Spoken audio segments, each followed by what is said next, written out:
In the meantime, we've got a very good presentation from Alastair Hughes. Alastair started with Jones Lang LaSalle when he was 21 years old. He's a Scotsman. He started, I can't remember if he started in Scotland or whether it was London, but one of those. And he started as an analyst. And you see probably some Jones Lang LaSalle analysts here today. So he started as one of those and worked his way up in the organization, first running the UK operation, then running the entire European operations, and then over the past 6 years has run the Asia Pacific operations. And in that time, these operations in Asia have doubled in size in the past 6 years. And certainly Philippines, because of their operations here, have done, as many of you know, has done very well in Philippines and key in many areas, BPO and other sides. So, well, please, I don't know, Alastair, what else there might be able to add, but I think that's a good start. And we'll please welcome Alastair Hughes to the stage, CEO of Asia for Jones Lang LaSalle.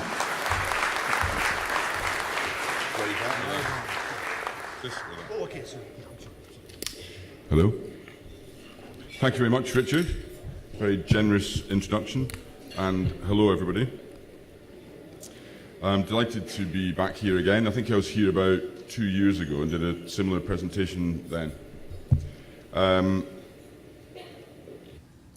That's not a very good start. What? Can we? Have I pressed the wrong button? Or? Oh, here we are. Okay. Right, Richard's already given you a bit of an introduction to Jones Lang LaSalle in Asia Pacific. Jones Lang LaSalle are an international business with offices all over the world, all over Europe, all over America. That's us here in Asia Pacific. So you can see the statistics for yourself. We've been growing for a long time. This year, about 3 months ago, I was in Perth, Australia, celebrating our 50th year of operations in Perth. And about 1 month ago, I was in Xi'an, in the middle of China, celebrating our opening of an office there. So it's a constantly evolving and growing business. Somebody said to me it might be interesting just to tell you in 2 or 3 minutes what we do, for those of you who are not so familiar with our industry.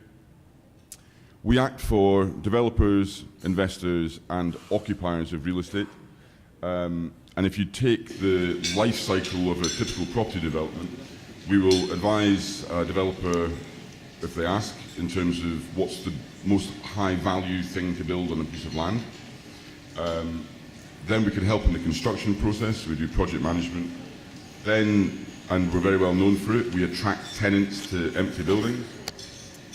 That's leasing and tenant rep, either acting for the landlord or the tenant. That's when the lights go on.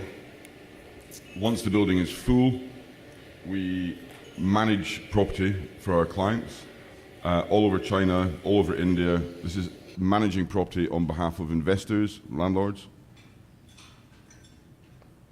And then once the building has been built and occupied, we often sell the building for the investors so they can move on and do something else. And that's a big part of what we do. And those are the services that traditionally Jones Lang LaSalle was very well known for, acting for landlords and investors and developers in their commercial real estate.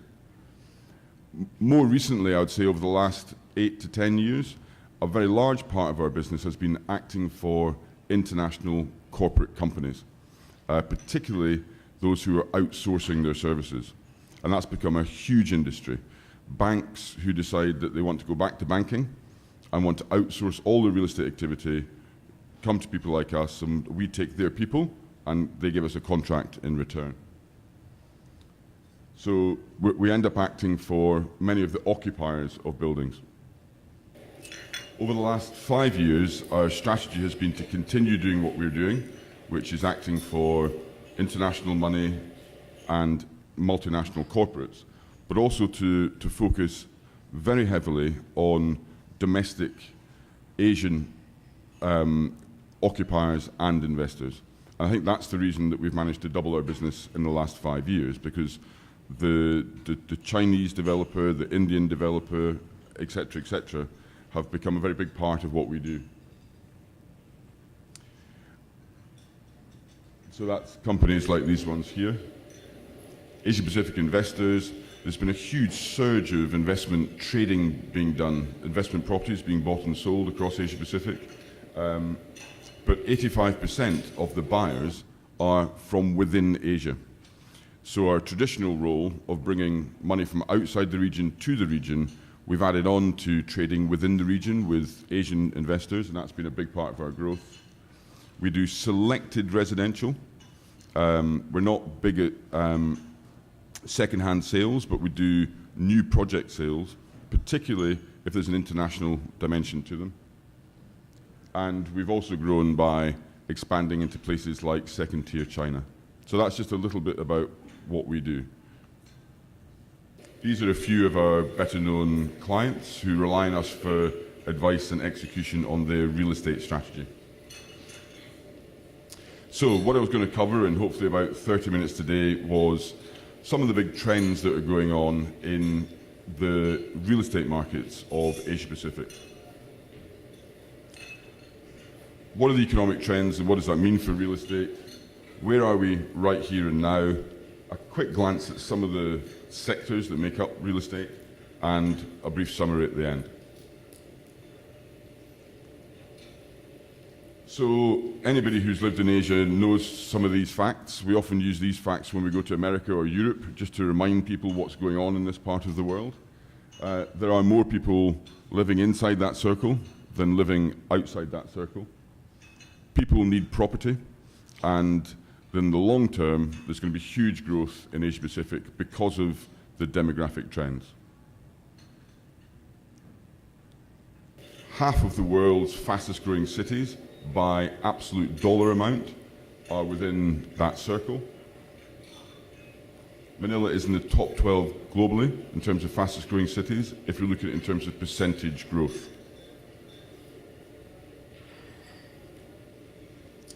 If we go back to 2001, we can see that the economies of Asia Pacific were not the same size as the economy of the United States of America.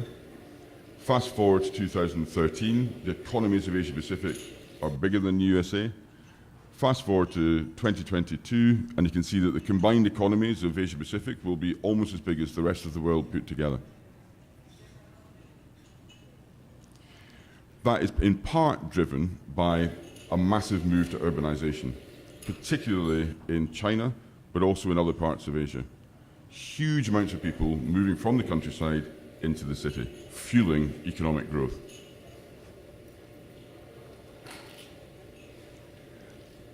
And that sheer shift of economic power has massive implications for property of all types.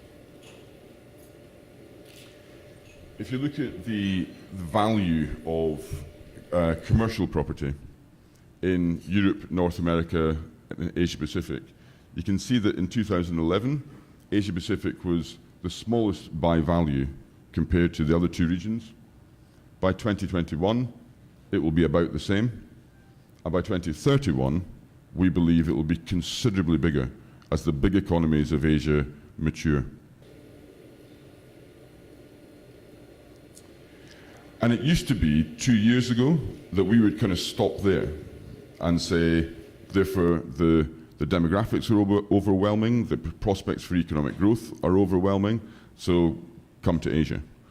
Right now, though, there has been a subtle shift over the last 18 months in terms of the perception of Asia Pacific versus the rest of the world. Partly because 2 years ago, America was still in the doldrums, Euroland was still having a crisis about the currency, etc. And Asia seemed like the only place in the world where you could get growth. Things have changed a little. If we go through the different economies in China, there's been a lot of concern about, is there a hard landing? What will the process be from going from an investment economy to a consumption economy? Is the political regime sufficiently flexible to allow that change to happen? In Indonesia, the rupiah last year devalued by 25%. Indonesia has been the fastest growing economy in the whole of Asia Pacific, but then the currency came down, and they've got a political election coming up. Some people have some doubts about that. India, when I came to this part of the world at the end of 2008, it was all incredible India. Everything that India did was great. Growth was at 10.5% per annum. Now it's incompetent India. They can't do anything right. Growth's fallen to 4.5% per annum. They've had terrible scandals about corruption, and they've got a big election coming up where people are very much hoping they're going to get back to the reformist regime of a few years ago.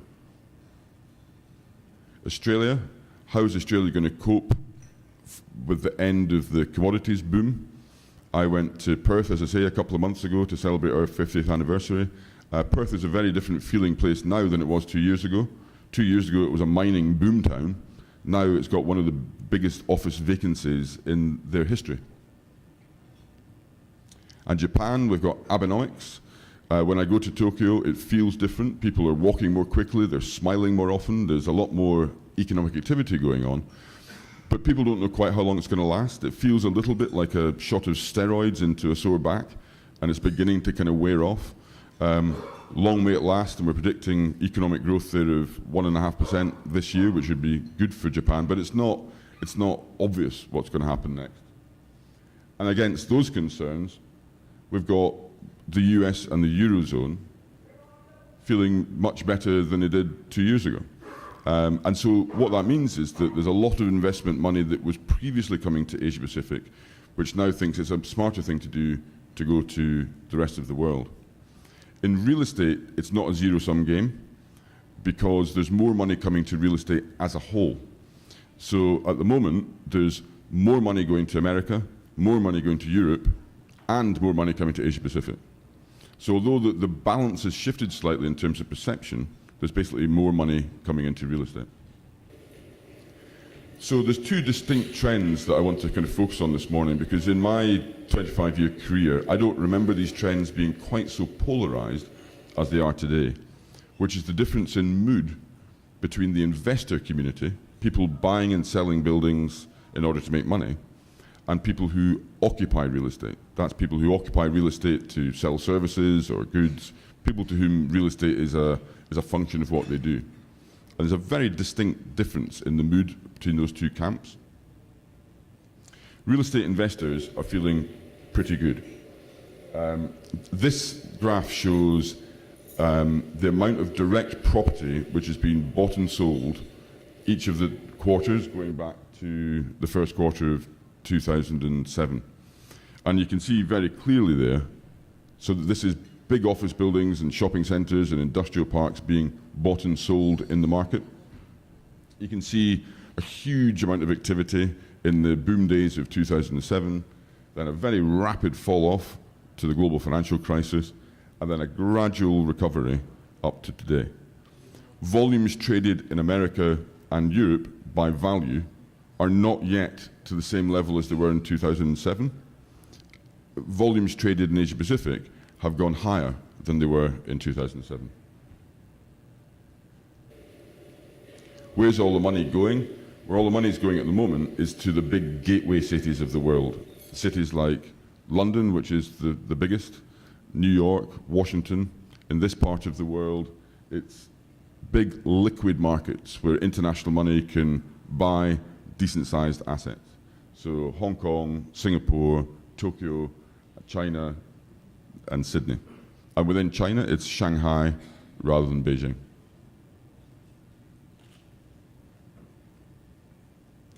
This is quite an interesting slide. This bar chart here is the volume of investment that went into each of these cities, by which I mean people who went to London and bought a big commercial asset. And you can see that London last year, about $35 billion worth of property traded, down to Hong Kong at a lower level. But the interesting part of this chart isn't the sheer scale of activity that's going on, it's the proportion of foreign money. This is a very global market that we're in. International money is scouring for opportunities all over the world. And where a market offers access and liquidity and transparency, there's a lot of money that can be attracted. And I'll just show you now the proportion of those investors who invested in the market last year who were foreign to that market. So in London, of all the buyers of real estate, 64% of them came from somewhere else. That would be from the Middle East, from Russia, from Asia, from all over the world. If we pick out some of the other markets, Shanghai's interesting, that's communist China. People can go to buy a big block of office buildings in China as investment as part of their portfolio. The reason that Singapore is so low isn't because there's any restrictions of buying in Singapore for a foreigner, it's because there's so much Singaporean money that it's quite expensive for international investors. And that would be the same in Tokyo. There's no restrictions, but there's just an awful lot of institutional Japanese money. I tried to find the figure for Manila, but it's too small to make the charts, partly because of the restrictions on foreign capital coming here. So the question I'm often asked is, that's all great, Alastair, but where are people making money? I am Scottish, and Scottish people like to make money. This was last year. The place where people made the most money was in Jakarta. Jakarta has got very little supply because after the Asian crisis last time round, there was no development. And so there's a grave shortage of good quality office buildings. And yet they've had economic growth year on year on year, driven by all sorts of things. So there's lots of demand, no supply, and rents have been rising very quickly. So from an investor point of view, where do investors feel like now, as in a general sense? Investors are right up here at nearly the top of the cycle. People are buying on the assumption that things are going to go on and go up. And that's usually a sign that we're approaching the top of an investor cycle. That doesn't mean to say it's a good time to sell or it's a bad time to buy. And the reason for that is driven by the other side of the equation, which is the rental equation. If you look at the value of a commercial property, there's two things that drive it. One is the demand and supply of investors. So if you've got one building for sale and 10 people want to buy it, the price goes up. The other thing that drives the value is rents. And that's driven by a different dynamic. And that dynamic is, if you've got an empty building and 10 tenants, rents go up. And at the moment, we're not in that situation. And I'll show you why. So from an investor point of view, there's a lot of confidence around. But from an occupier point of view, it's slightly different. This is the, it's worth just pausing on this one for a minute. The bar charts are demand for office property across Asia Pacific going back to 2003. And demand is represented by people who have taken space. So that's people who have actively gone and taken new space. So you can see that demand for property rose quite significantly up to the boom in 2007, then fell off very rapidly to 2009 global financial crisis. And then, and this is where Asia started to behave differently from the rest of the world, there was a very sharp recovery in 2010 and 2011. And that was driven largely by the Chinese stimulus, which rippled throughout Asia and created a lot of activity and confidence. That caused a big surge of activity and demand for office space, at the same time as America and Europe were still very flat and very difficult markets. And then in Asia, things started to come off. And they came off largely because the Chinese turned off the stimulus tap, but also because the Indian economy started to go a little bit off the boil as well. And the combination of those two things meant there was less demand for space. The grey line is vacancy. So when demand goes up, vacancy comes down, which propels rents. And then when demand falls, vacancy rises. So at the moment, we're in a period where across Asia Pacific, vacancy is rising slightly. What this does is help us work out the dynamics of rent, which is one of the drivers of value of property. It also helps our occupier clients plan when to fix their rent. And talking about rent, this is a snapshot of values, rental values in good quality offices today. So this is expressed in dollars, US dollars, per square foot, per annum. And I asked for this when I first came out to this part of the world because I couldn't understand what was going on. The difference in currencies, the difference in ways of expressing rent I found just too confusing, so I asked it to be put into a language that I could understand. And it's quite interesting because it just shows the sheer range in value across Asia Pacific. And anybody who's got any doubts about the sustainability of the BPO sector, this is one of the reasons why. If you've got any functions in Hong Kong that could be done in Manila, you better start thinking about it pretty fast because your competitors are. It's also a reason why one of Manila's competitors, Bangalore, also does very well. So there's a property arbitrage, there's also obviously a labour arbitrage. In terms of where we are in the cycle, when I came here 2 years ago, most of those red dots were in kind of roundabout here. Since then, quite a few markets have moved down here. So there's a recovery going on. There's a few exceptions. Perth, because of the end of the mining boom. Brisbane, exactly the same. These markets are still falling. Lots of vacancy and rents falling. Most other markets have moved through the bottom of the cycle and are now moving up. Manila's been leading the way because of the demand from the BPO sector. In some ways, Manila works to a different rhythm than the rest of the world. The tougher it is in the rest of the world, the more people are inclined to outsource, the better Manila does.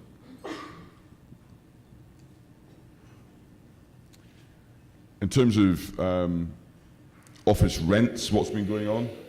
Jakarta, not surprisingly, has been the fastest growing rental market, and that was reflected in the capital values you saw earlier. Sydney is falling, and Sydney isn't the worst. Sydney's there at -2%. It's the worst of the really big markets, but Perth and Brisbane are worst. Rents are falling around about 10% per annum. So where do occupiers feel? I think they're in a different place. I went on a trip to London a few months ago and deliberately sought out 10 corporate real estate executives of big international banks, British banks, American banks, and other banks. And I was hoping that what I'd hear was that they've had their difficult times and now they're about to move forward. That's important to us because we do a lot of business in the CBD of these big cities. Didn't hear one bit of it. Of every piece of their bank which is cyclically recovering, there's another piece of the bank which is being regulated out of existence. And so their jobs at the moment is just cost, cost, cost, cost, cost. It's all about how many people can we squeeze into this building. Why do we have so many people in central Hong Kong when they could be in Kowloon? Why does everybody have to have a desk? Why can't we do hot desking? Et cetera, et cetera, et cetera. Plus, of course, why don't we do more outsourcing to India and the Philippines? So this is prevalent, and I don't think it's going to go away. It's now part of the conversation that we're having with people. So I think most companies have now moved through the kind of bottom of the cycle and are now beginning to think about hope and planning a little bit more optimistically for the future. I think the days of us being phoned by big international banks saying we want 300,000 square feet plus 200,000 square feet of expansion space, plus we want a marble reception, plus we want a fountain, plus we want a big sign, and we don't really care too much about the rent. I think those days have gone, and I doubt very much if they're coming back, probably in my career. So the finance sector is probably still a little bit depressed, but other parts of the world, other parts of the business community are definitely feeling better about themselves, are beginning to plan with confidence. What that does is tell me that the chances are that rents are going to grow. And the reason for that is that if people are feeling better and want to make decisions, they will take more space. That means there's more demand. More demand in Asia right now means that rents will go up. Because in most places, Manila is slightly different. There's been very little office development in the last 5 years since the global financial crisis. Vacancy rates of office buildings in Hong Kong are under 5%. That is very, very low. Any market which is under 8%, it means that if there's any pickup in demand, rents will grow very quickly. So I think investors are betting in Asia on this cycle. They know that they're at the top of the investor cycle. They're now betting on this cycle. I'm just going to touch very briefly on retail. Retail is one area where the demographics are extremely compelling to retailers. They know, as well as we do, that 50% of the world's middle class will be in Asia Pacific by 2020. That's huge buying power.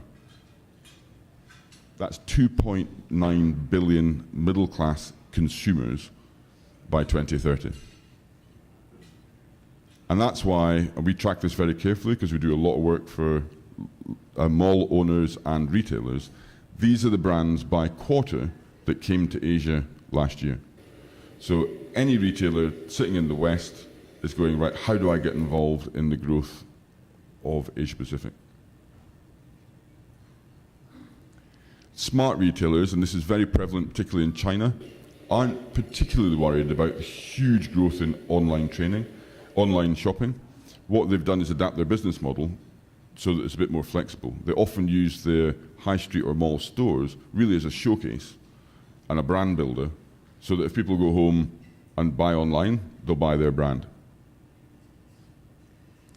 Rents vary massively across Asia Pacific. And the reason that rents aren't rising really dramatically because of all that demand is because supply is coming to meet the demand. There's a lot of construction of retail going on. I think you'll like this next slide. This is rents, retail rents in Asia Pacific.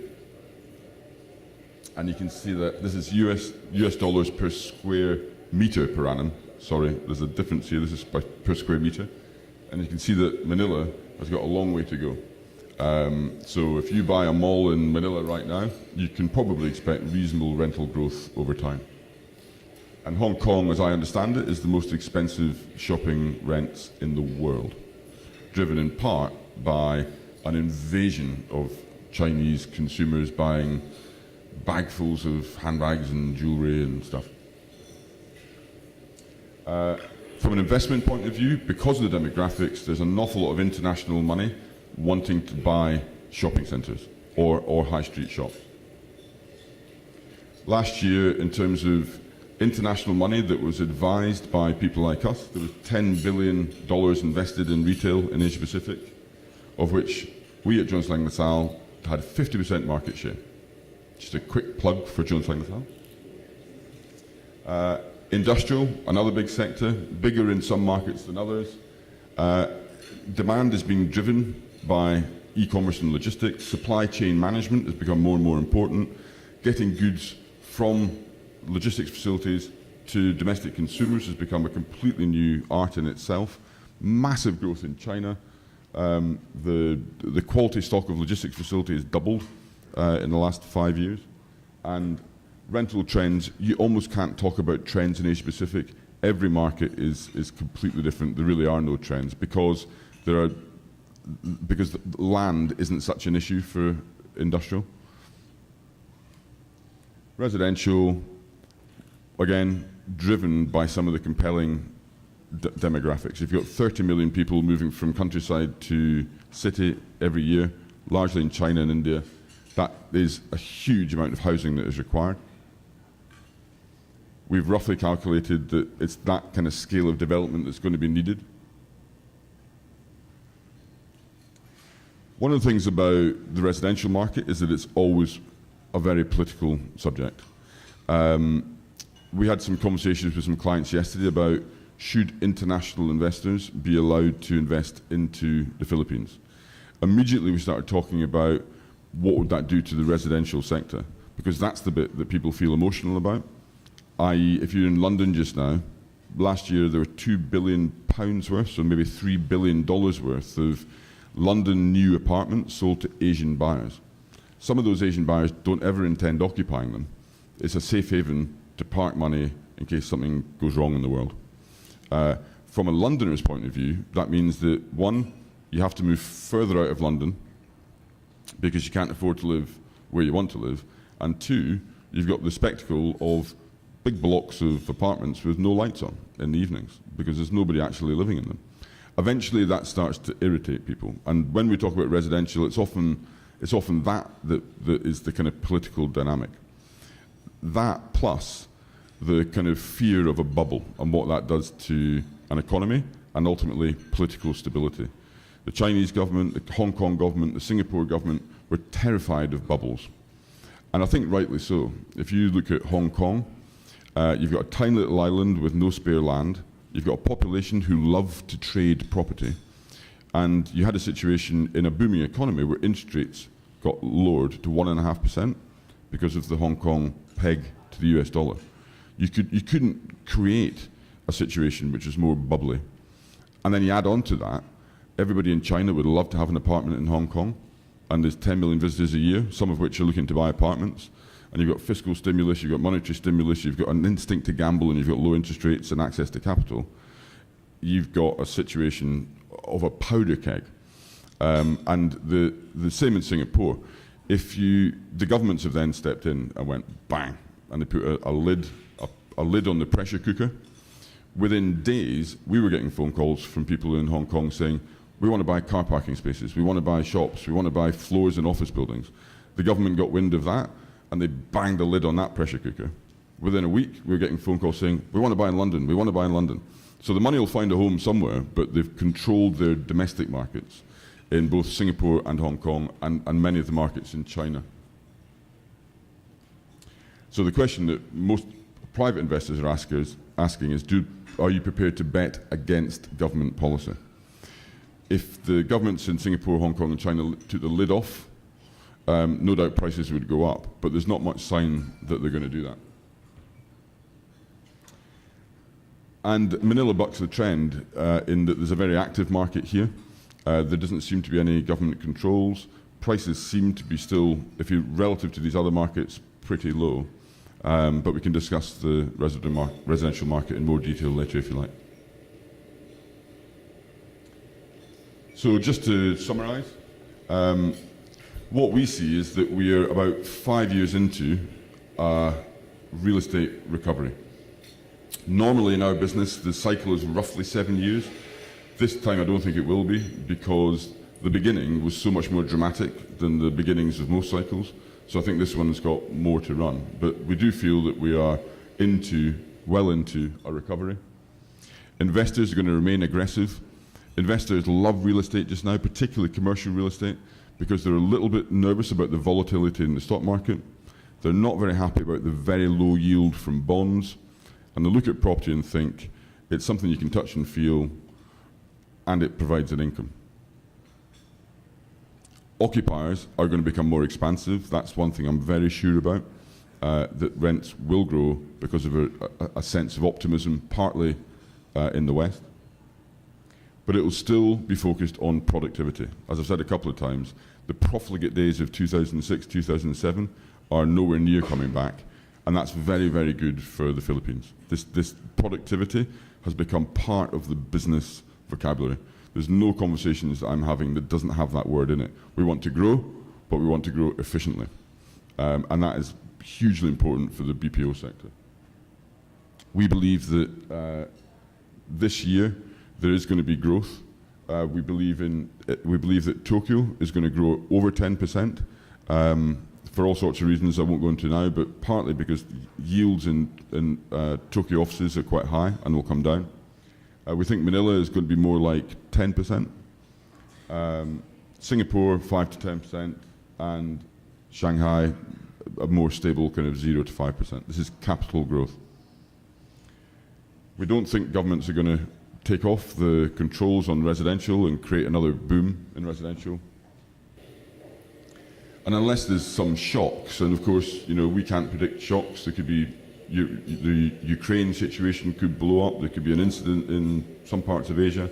We're not predicting shocks in these numbers, but if there isn't a shock, we think the markets are generally quite well positioned for good, steady growth. Thank you very much. Very good. Thank you very much, Mr. Alastair Hughes. So we're going to have some questions and answers. So we'll please ask Alastair to be comfortable. And I'll also welcome David Lee Chu to the stage. David Lee Chu, the country head here for many years, who I think, founded the Jones Lang LaSalle operations, and as well the COO, Lindsay Orr. Also, we're going to add one chair. Oh, that's... Yes, and we're going to talk about this industry. Yeah, we had one more speaker than expected here. Please. We're going to a discussion about who's going to sit in which chair.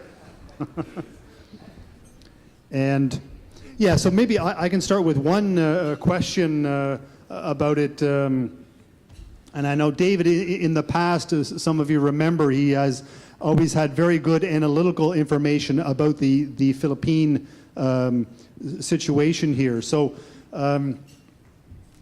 I don't know, a blanket question. What does, so the Philippines is separate markets, you know, especially Metro Manila, and a lot going on with the Manila Bay and so forth, BPO, residential, they're all very different markets. Can you comment quickly on some of these and whether, you know, because a lot of people say it's a very common discussion.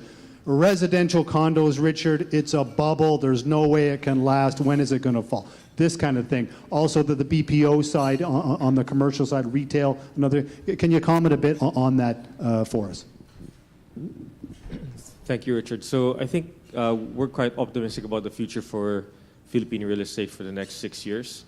And this is largely driven by the demand. A big chunk of the boom is driven by just the sheer size of demand in both the retail sector, the residential sector, and the office sector.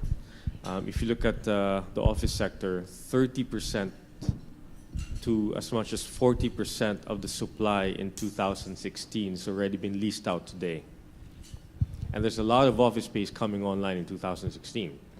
We're just about wrapping up a deal for a one-tenant deal for 55,000 square meters that we're doing today for delivery in 2016. What does that tell me? It tells me that many companies today are looking at the Philippines not just as a market that they would like to be in, but it's a market that they need to be in, not just in a small scale, but in a big scale. So gone are the days when people would say about the Philippines that it's not a relevant market for us anymore. It's very much changed. Manila needs to be part of many companies' business model to cut costs, to raise productivity. I was just talking to people yesterday who just moved work to the Philippines from Hong Kong, and they said that they not only saved a big chunk of their labor cost by almost 80%, but they also upped the talent. They were not getting, they're getting something like $24,000 per year for accountants that were not even college graduates in Hong Kong, and they were paying almost 20% of that here in the Philippines. It's so for college graduates with CPA holders, which you couldn't get in Hong Kong. That's just one of many, many examples that's happening to the Philippines. As far as residential is concerned, the debt levels in the Philippines are very low. So if we're asked, is there going to be a bubble? I always go and say, well, you've got to look at the debt levels. And the household debt in the Philippines to GDP is under 5%. It's one of the lowest metrics in the world versus, let's say, the West, where it hit as high as 90 to 100% debt. So debt is not fueling this boom. It's really savings, primarily driven by savings. Some people have commented that the Philippine savings rate is one of the lowest in Asia. Well, while that's true, that's because you're comparing Philippines with some very serious super savers like in China and Japan. So, but if you look at 24-25% savings rate in the Philippines, that's one of the highest metrics in the world. So the other thing is that condominium supply in Metro Manila is going to peak this year. And after that, it's going to dive, and the supply is going to down in the next 5 to 6 years. So while you might see a softening in rental prices, that's going to be temporary, and you're going to see rents come back up possibly next year, especially, and that's going to coincide with the massive construction that we all anticipate is going to happen to Metro Manila with all these new roads that we're trying to build and the new renovation works that we're trying to do in infrastructure in Manila. Very good. Questions? I'm Eugene Yu. I own a company of Capital Estate, which deals in real estate consultancies and development. I'd just like to follow up on the comments that they have, which is that in terms of putting your investment in the Philippines, it's cost savings because of, first of all, the rental, as you showed in your figures. Second, of course, is the employment, which part of our cost of employment, which is quite low also. Now, the question is, I would like probably if you can give me a specific reason. What other reason do you think that other foreign investment are not coming in? Because we really don't show a very good figure in terms of investment coming in. Why so? Is it because we have a very bad airport, or whatever is that reason may be? Can you give us a more specific answer on that? That's a very broad question. Why is not more investment in? Well, I can only answer really from a real estate perspective. I can't answer why there's not more motorways being built. That's something for you guys to figure out. From an international investor point of view, the reason that there's not much more money coming into the Philippines is because they're not allowed to buy assets directly. They're only allowed to buy up to 40% in a joint venture with a local partner. There's an awful lot of investors who don't like passive investment like that. When they buy in Singapore or Shanghai or London or New York, they're buying the whole building, or at least a majority interest so they've got some control. So if that restriction were to be taken off, on the commercial side of things, there would be a huge wave of investment that came to the Philippines. Is that a good thing or a bad thing? That's a political judgment. What it would do would free up more capital to be deployed into more development. And as you drive around Manila, you can see there's still huge pockets of Manila that need money, that need development. So on the commercial side of things, I actually think it's a no-brainer. As long as people here are emotionally prepared to accept that this hotel is owned by an American and the office building next door is owned by a German company, I don't see why anybody should care about that. But then, you know, my professional career was in London, where all the buildings are owned by people from all over the world, and the emotion of who owns what is completely gone. It's just a kind of function. It's just money. It's much more politically kind of sensitive when it's residential, for the reasons I outlined earlier. But if commercial property was open to international investors to buy more than 50%, then yeah, there would be a wave of money that comes here. Does that answer your question? Very good. We have a question from Buds Wenceslao here. Here, Buds, I'll give you the... Thanks, Richard. Can you talk a little bit about, because you mentioned about the problems of money coming into the Philippines. Can you talk a little bit about how transparency and liquidity of taking money out of the Philippines affects cross-border investments? Certainly. Every year we do a transparency index. Do we circulate it here?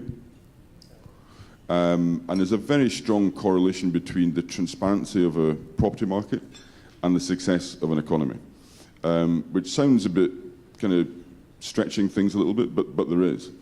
The most transparent property markets in the world are markets like Australia, Canada, the UK, obviously the USA, where records are kept and there are no restrictions and you can get in and out, you know, reasonably easily, and taxes are kind of known.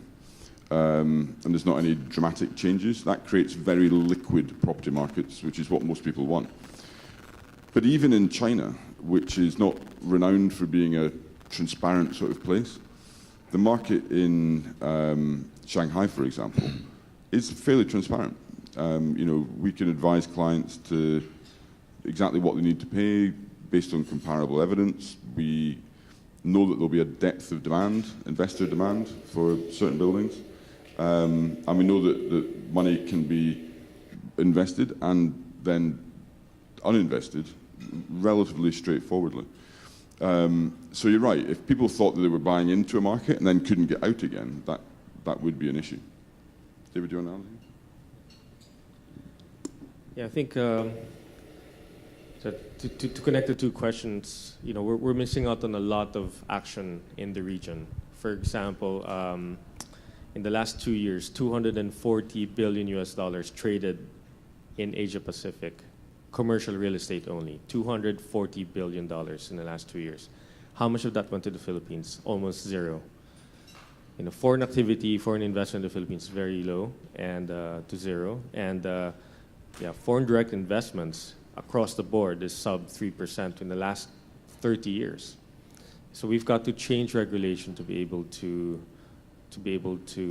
change that, because there's so much that we need to, so much work for the Philippines still needs to be done.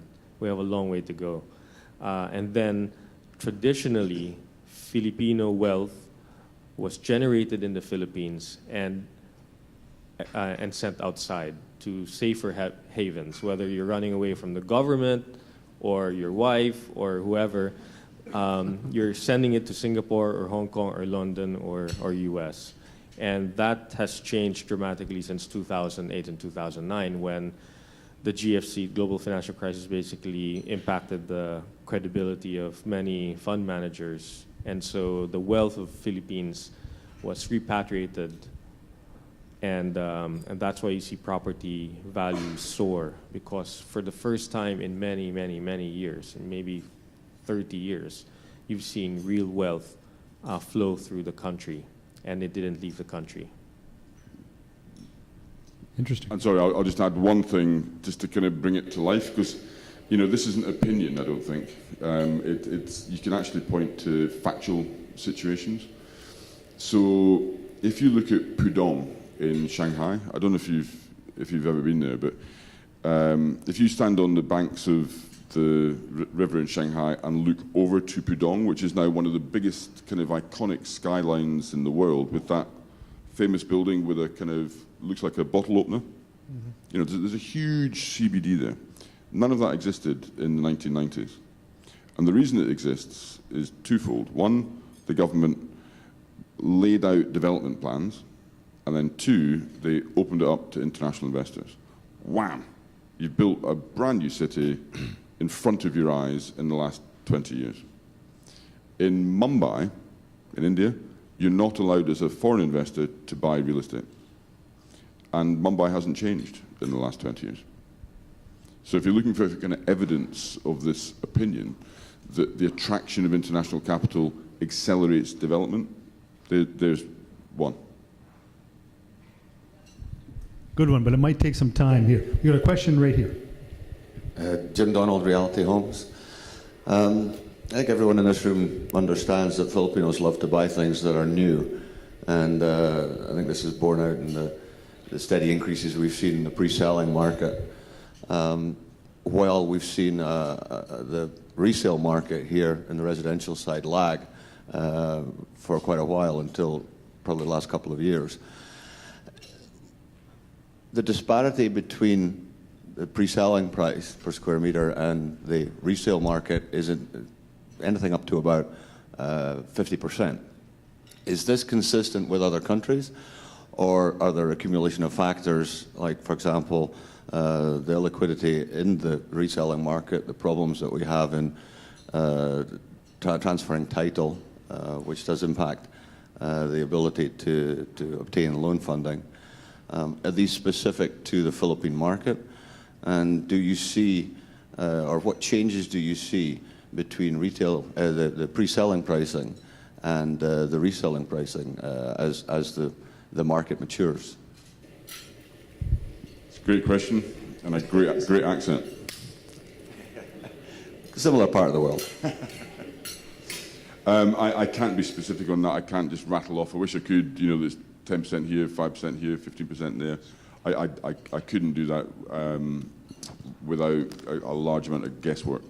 I do know that what you talked about in terms of people much preferring to own a new apartment rather than a second-hand apartment, that is an Asian phenomenon.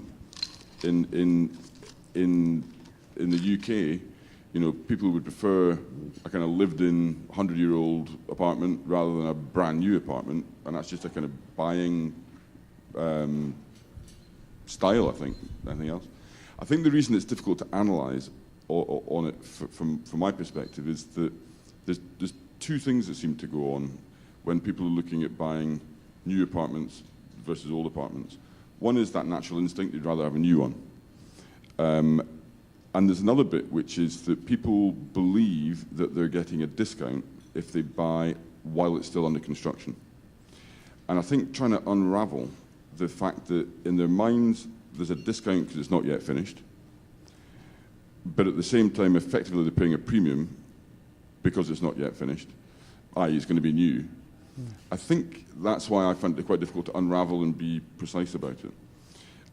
Here, though, if you've got examples of you sell something that's brand new at 100, and then they sell it on 6 months later at 80, I mean, that's if that's what you're saying, is it? The second-hand market is a big discount to the... Well, slightly older property, say, for example, 10 years old, are selling at like 50% discount to those that are on the same street. There doesn't seem to be any quality issue with that.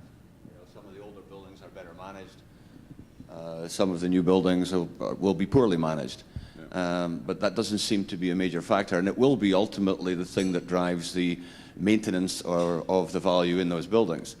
It just seems to be a new against old phenomenon here, with a very, very significant difference between the pricing that doesn't really always seem to indicate the qualitative aspects. Yeah, and I don't think it's anything like as dramatic as that in other markets that I've kind of witnessed. It could well be that the best thing to buy would be 10-year-old apartments and assume that the kind of maturity of the buyer will change over time. That'd be my guess, but I don't know. Okay. Good. We have one more question here.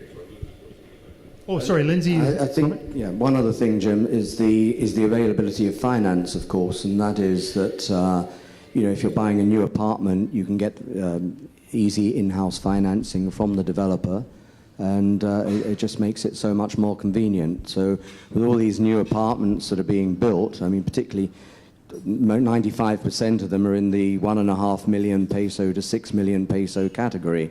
There is a tendency to buy new. I think if you look at the top 3% luxury sector, then there's possibly, you know, more chances of capital appreciation there. But as we've got so many units in that what we call the mid-end range, from 1.5 million up to 6 million pesos, it's second-hand sales or resales are quite difficult, and people typically go to new from the developer. Very good. Please. Hi, good morning. There is this accounting, it's actually a new accounting procedure that's about to change the way project developers book revenues with regard to their projects. It's going to shift from one that's based on project completion to one that's based on booking only upon the completion of the project. In your dealings with your clients, have you encountered or been informed about how property developers are preparing for this kind of an accounting procedure that can potentially reduce their earnings because they have to book on the basis of the completed projects? Yeah. So it's called IFRIC. yeah. So the Philippines is a unique, one of the few markets where developers will take 4 years, 5 years, 7 years to build a building that they can do in 2 years. And part of that is because they've made, there's a whole concept in sales in the Philippines called sachet marketing. You've got to be able to sell your product to what the buyer can afford on a monthly basis, on an installment. So while it's cheaper to buy a whole liter of shampoo one time, maybe once every month or 2 months if you take a bath half the time, they can't afford to buy a liter of shampoo, and so they sell on a sachet basis. So I was with a roundtable discussion with the head of P&G, I think, Nestle, and their target is to sell products between the 5 peso to 10 peso range, nothing beyond that. So the developers have done the same thing, and they've stretched the construction to allow the buyer to afford these 8,000 peso, 10,000 peso a month installments. And so in a way, the developers here have done really well because that's given them a quasi-recurring income as a publicly listed company. You've got all these projects where you start selling on day 1, and year 5, you're still getting revenue for it because you're slowly building the building. And you multiply that across 20, 30, 50, 100 projects in the case of Ayala. And that's very strong revenue flows, predictable revenue flows for a 3, 5, 7-year period. Now, this change in the accounting rules will probably make it very difficult for developers to build because the market themselves can't afford to pay for the building, for the unit within 2 years or 3 years, especially when the financing disappears. I mean, right now, let's not forget, the interest rates are historically the lowest it's ever been. Number 2, the economy is the strongest it's ever been, and the competition for development is the strongest it's ever been. You've never seen as many players with as many products as you do today. That could change. I mean, I guess the BAR is doing that to run after the deferred revenue that they otherwise could have enjoyed in 2 years. But what they don't see is what goes on behind that equation.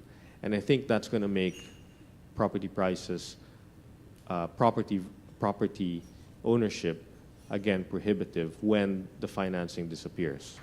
Because interest rates this low, availability this low, liquidity this high, it's not going to be around forever. So are you saying this accounting procedure that's about to be implemented is going to be hugely detrimental to the property sector? I think so. So again, there has to be enough forums between the developers to push for these amendments. I mean, there's been so many regulation tax-wise that I think will be that's already been detrimental to real estate investment. For example, you look at joint ventures. There used to be a tax-free exchange when you have when you're a landowner and you JV with a developer. So you enroll your asset into a corporation and you get shares in the new JV company tax-free. Now they're taxing that. So you're being taxed as if you sold your land to the JV company when actually there hasn't been any completion of the sale. And that has mitigated so many projects that otherwise could have happened. And so far, the developers are doing well despite that change in policy because times are so good. They're using their balance sheet and a bit more debt to be able to develop more projects. But when the debt goes away and the balance sheet isn't as strong, then you're going to see a big drop in development. Can I ask another question? This is with regard to the Globe Asiatic thing, the scam, that seemed to have tightened the screws on pag-ibig financing where the mass housing sector is very much dependent. Is this, our understanding now is that it's taking pag-ibig to process the financing for about 6 months to 8 months when they have done it much faster before. So is this gonna kill the mass housing business where most of the developers are now moving into, like Ayala Land, FLI, given what seems to be an oversaturation of the mid-income segment? I guess Thank the low end market is probably the most difficult market to service because yes, the demand is so big. Everyone wants to have a new house. Everyone wants to convert the slums, and everyone needs to upgrade on housing conditions because the housing conditions in the Philippines are so bad. But at the same time, can they afford it? The low-cost housing market is got the highest default rates. It's got the most difficult foreclosure procedures in the country. I mean, and it's very much sided towards the buyer who's defaulting habitually. So the Pag-ibig Fund was supposed to be that bridge between the developer and the buyer. Yes, it's going to be tougher, but also I think what's going to happen there is you're going to see a rental market emerge. There's going to be a big change in mindset in the local market across a wide range of sectors in the Philippines, from the very low end to, I would think, the upper middle, where you're going to move away from rent equals throwing money away to rent is actually a very good way to save money as you spend 10 years trying to build your dream home, trying to buy your dream home and afford your dream home by renting for the first 5-8 years. Yeah. Very, very interesting to me. Yeah, very good insight. I didn't know all of that, fellows. So, Philippines is the least expensive market in Asia, or one of, in commercial and retail. That's very interesting. A pleasure, everyone, and please, a hand for our speakers and panelists. Very nice, very good information. And I hope the presentation can be put online, I hope, because there'll be a lot of people asking for it. I'll welcome Rebecca Bustamante for gift giving. You're not allowed to go without a gift, so we would like to call on Mr. Bud Wenceslao to please come. It's very special. It's collection just for you. I think he deserves it. Give him another round of applause. See, special design. Can you please stand up, you guys? Can you please go in the center and take pictures with Richard? Yeah. Yeah.